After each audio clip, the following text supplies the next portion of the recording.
అందరికీ నమస్కారం. వెనకటికి పెద్దవారు ఒక సామెత చెప్పారు. అడుసు తొక్కనేలా కాలు కడగనేలా అని. ఈ మాట ఎందుకు చెప్తున్నా అంటే ఈ మాట వైఎస్ఆర్సీపీ నాయకులకి మరీ ముఖ్యంగా చూస్తే కనుక ఆర్కే రోజా గారికి బాగా వర్తించింది. ఎందుక ఇప్పుడు ఆర్కే రోజా ఏం చేసిందో మీ అందరికీ ఒక అనుమానం రావచ్చు. నోటికొచ్చిన సుళ్ళు కూతలన్నీ కోయటం, అలాగే చూస్తే తర్వాత నేను అలా అనలేదు, ఇలా అనలేదు, అలా మాట్లాడుతున్నారు వీళ్ళు, ఇలా మాట్లాడుతున్నారు వీళ్ళు అంటూ నంగనాచి కబుర్లు చెబుతూ ఉంటుంది మన ఆర్కే రోజా. ఏ విషయమై మాట్లాడింది? నిన్న ఒక విషయం మాట్లాడింది. ఏది? నేను ఏం అనలేదు, శుభాకాంక్షలు చెప్పలేదని అడిగాను, అందుకని చెప్పి స్క్రాప్ జాతం మాట్లాడిస్తున్నారు అంటూ సొల్లు కోతలకు వస్తుంది. సరే అమ్మ రోజా, ఇప్పుడు నువ్వు మాట్లాడిన మాటల మీద వివరణ ఇస్తాను. గతంలో నువ్వు మాట్లాడిన వీడియో కూడా వినిపిస్తాను. మరి అప్పుడు స్క్రాప్ ఎవరనేది నీకు అర్థమైంది అనుకుంటాగా.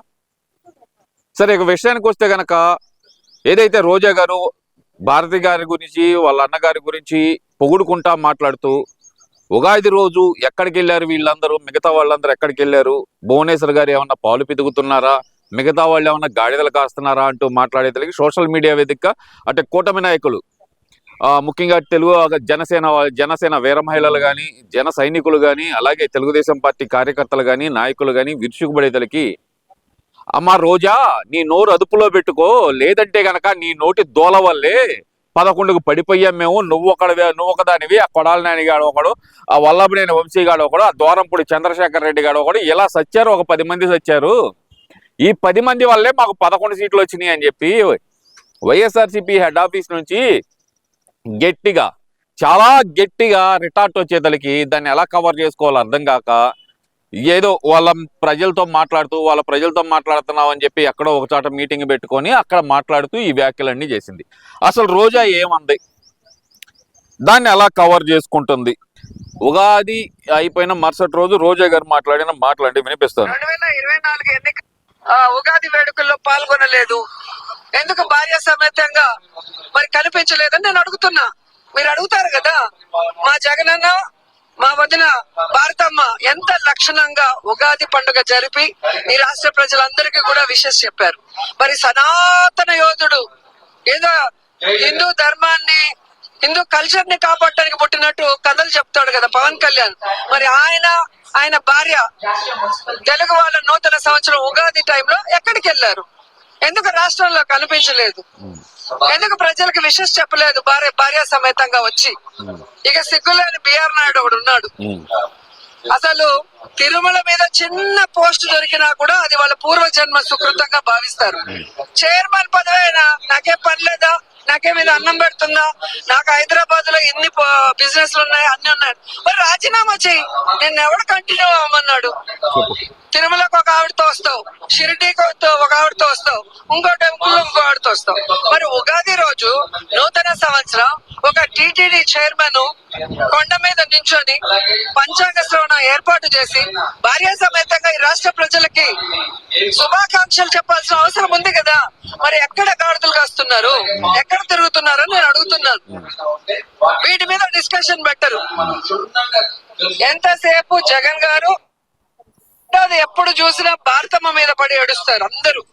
టిటిడి చైర్మన్ బిఆర్ నాయుడు నుంచి పవన్ కళ్యాణ్ వరకు, చంద్రబాబు నాయుడుతో సహా.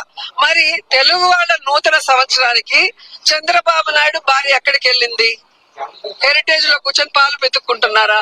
ఎందుకు ఉగాది వేడుకల్లో పాల్గొనలేదు? ఇప్పుడు విన్నారు కదండి ఏం మాట్లాడిందో. గాడిదలు ఏమన్నా కాస్తున్నారా అని మాట్లాడింది ఈ అడ్డగాడిద. అడ్డగాడిద అన్నందుకు పాపం ఏమన్నా ఫీల్ అవుతున్నాయేమో, నేను దానికి సారీ చెబుతున్నానండి. మరి వాళ్ళేమన్నా పితుకుతున్నారా భువనేశ్వర్ గారు అని మాట్లాడింది. మళ్ళీ ఏమంటుంది ఈ రోజు బయటకు వచ్చి పెద్ద నంగనాచి తొంగబుర్ర కబుర్లు చెబుతున్న ఈ ఆర్కే రోజా గారు ఏం మాట్లాడుతున్నారంటే ఒక్కసారి వినిపిస్తానండి. ఈ నంగనాచి తొంగబుర్ర చెప్పే కబుర్లు ఒక్కసారి వినిపించి అయితే మీతో విశ్లేషణ అయితే చేద్దాం.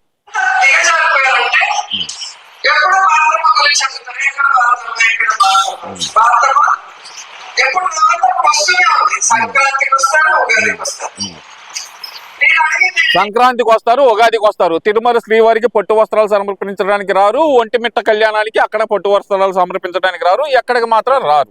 అంతేలే, నువ్వేం భర్తతో రావు, ఏ రోజు ఏ గుళ్ళో నువ్వు కానరాలా భర్తతోటి. అదేమండి మేము అడిగామనుకో, ఉమెన్ కార్డులో ఒకటి బయటకు తీసి కళ్ళమ్మటి నీళ్లు పెట్టుకుంటా నన్ను ట్రోల్ చేస్తున్నారు, నా పిల్లల్ని ట్రోల్ చేస్తున్నారు, నన్ను ట్రోల్ చేస్తే మా పిల్లలు ఏడవరా బాధపడరా అంటూ కళ్ళమ్మటి నీళ్లు పెట్టుకొని గ్లెజర్లను పెట్టుకొని ఒక ఏడు పెడుతావు. పాపం దానికి మహిళా మనులందరూ కరిగిపోతారు, నా వెనకమాలు ఉంటారంటావు. నువ్వు మాత్రం ఎదుటాలను పట్టుకొని పాలు పితుకుతున్నారా గాడిదలు కాస్తున్నారా అని మాత్రం నువ్వు మాట్లాడొచ్చు. నిన్ను మాత్రం ఏమనకూడదు. అంతేనా అడ్డగాడిద రోజా? సారీ. ఎప్పుడు అడుగుతారు కదా, మా వదిన చూడండి మా అన్నతో లక్షలంగా వచ్చి భగవంతుడికి పూజ చేయడమే కాకుండా రాష్ట్ర ప్రజలందరూ బాగుండాలని అన్న ద్వారా ఎలా శుభాకాంక్షలు తెలియజేశారు. అలాంటప్పుడు శుభాకాంక్షలు తెలియజేశారా? ఎక్కడమ్మా ఒకసారి ఆ వీడియో చూపించండి అమ్మా మాకు. జగన్మోహన్ రెడ్డి పరాభవ నామ సంవత్సరం అని చెప్పి చెప్పడానికి నోరు తిరగకుండా అబ్బా ప్రజలందరికీ, తెలుగు ప్రజలందరికీ ఉగాది శుభాకాంక్షలు అని చెప్పాడు తప్పితే పరాభవనామ ఉగాది శుభాకాంక్షలు అని చెప్పి చెప్పించగలవా నువ్వు? సరే ఆయన చెప్పాడు, ఆమె చెప్పింది అంటున్నావు. ఆఖరికి వేద ఆశీర్వాదం ఇచ్చేటప్పుడు స్వామివారి శేషవస్త్రం కప్పుతున్నా కప్పించుకోవడానికి రాలేదమ్మా ఆమె. మరి ఆ రోజు ఎందుకని మాట్లాడలేదు మీ వదినమ్మ భారతమ్మ గారి గురించి? ఈ రోజు వచ్చి శుద్ధపోస కబుర్లు చెబుతావు ఎందుకు? ఇంకా ఆమె వచ్చి ఉగాది శుభాకాంక్షలు చెప్పిందా? ఎక్కడ చూపించు ఒకసారి, వీడియో చూపించి తల్లి మాకు. ఎవరైనా చెబితే నమ్మేటట్టు ఉండాలమ్మా, ఎమ్మడబడి చెప్పు తీసుకొని కొట్టేటట్టు ఉండకూడదు.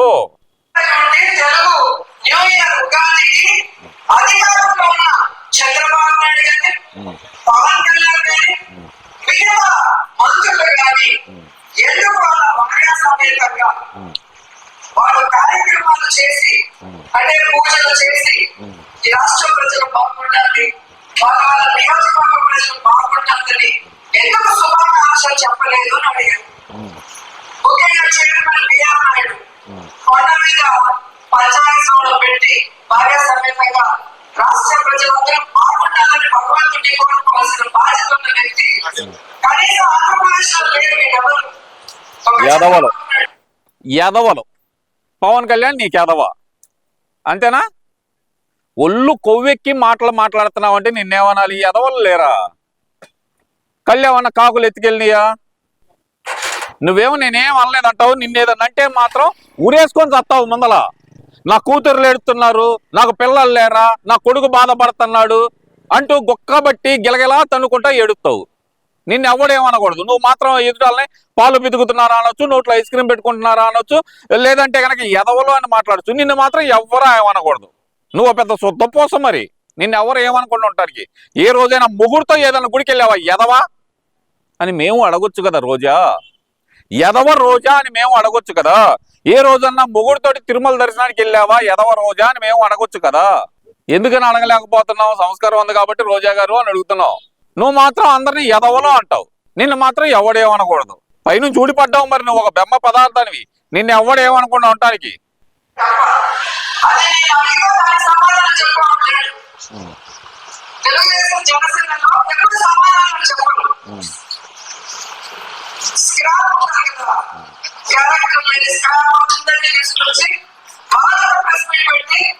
క్యారెక్టర్ లేకుండా పోవటం అంటే ఏందో తెలుసా రోజా? క్యారెక్టర్ లేని స్క్రాబ్ అంటున్నావు కదా. క్యారెక్టర్ లేని స్క్రాబ్ అంటే ఏందో తెలుసా? నన్ను ఏమన్నా రేప్ చేస్తారా, అంతకు మించి ఏమన్నా చంపేస్తారా, మీకేమన్నా దమ్ముంటే నన్ను రేప్ చేయండి అంటాం. క్యారెక్టర్ లేకపోవటం రోజా. ఎవరో ఒక విలేకరు అడిగారు, ఏంటమ్మా ఇలా మాట్లాడుతున్నారు ఏంటమ్మంటే, నువ్వేమన్నా నన్ను రేప్ చేస్తావా, దమ్ముంటే రేప్ చేయని అడిగావు. అది క్యారెక్టర్ లేకపోవడం అంటే. ఏ మహిళ అయినా అడిగిద్దా? అసలు మహిళ అనే పదానికి అర్థం నీకు తెలుసా? ఏ మహిళ అయినా సరే దమ్ముంటే నన్ను రేప్ చేయరా అని చెప్పి ఛాలెంజ్ చేసిద్దా? నువ్వు క్యారెక్టర్ల గురించి పక్కనాల గురించి ఎదవలా అని మాట్లాడుతున్నావు. అందుకే మొదట్లోనే చెప్పింది అడుసు తొక్కనేలా కాలు కడగనేలా అని చెప్పి అడిగాను నేను. అందుకే ఎందుకు చెప్పానంటే ఆ సామెత కూడా, బురద తొక్కటం ఎందుకు కాలు కడుక్కోవటం ఎందుకు? నువ్వు మాట్లాడింది సన్నాసి మాటలు, ఒక బజారుల్లో మనుషులు మాట్లాడే భాష మాట్లాడతావు. తర్వాత నిన్ను హెడ్ ఆఫీస్ నుంచి షంటారు. నీలాంటి సన్నాసి నోట్ల వల్లే మేము 11కు పడిపోయావమ్మా, ఇప్పటికైనా నోరు మూర్చుకొని ఉండు, ఎట్టో ఒకటి కవర్ చేసుకొని సావని నిన్ను అడిగితే బయటకు వచ్చి ఎదవ కోతలన్నీ కూస్తున్నావు. ఎదవలందరూ యాడికి పోయారన్నావు. క్యారెక్టర్ లేని వాళ్ళ చేత మాట్లాడిస్తున్నారన్నావు. క్యారెక్టర్ లేకపోవడం అంటే ఏందో తెలుసా? మొగుడిని పక్కనేసుకొని గుడికి వెళ్ళకపోవటం క్యారెక్టర్ లేకపోవటం. అలాగే చూస్తే గనక దమ్ముంటే గనక నన్ను రేప్ చేయండి అంటాం క్యారెక్టర్ లేకపోవటం. అలాంటి మాటలు మాట్లాడింది నువ్వు కాబట్టి నువ్వు క్యారెక్టర్ లేని దానివని చెప్పి మేము అంటలా. నీ అంతా నువ్వే చెప్పావు. క్యారెక్టర్ లేని మనుషుల చేత మాట్లాడిస్తున్నావు అంటే క్యారెక్టర్ లేకపోవడం అంటే ఇలాంటి మాటలే అనేది. ఇప్పటికైనా నోరు అదుపులో పెట్టుకో. ఏదో కవర్ చేద్దామని వచ్చి మళ్ళీ చెప్పు దెబ్బలు మాత్రం తినమాకు. ఎవరైనా మాట్లాడితే క్యారెక్టర్ లేనల్లా. నోరు అదుపులో పెట్టుకో రోజా, ఖబర్దార్ జాగ్రత్త.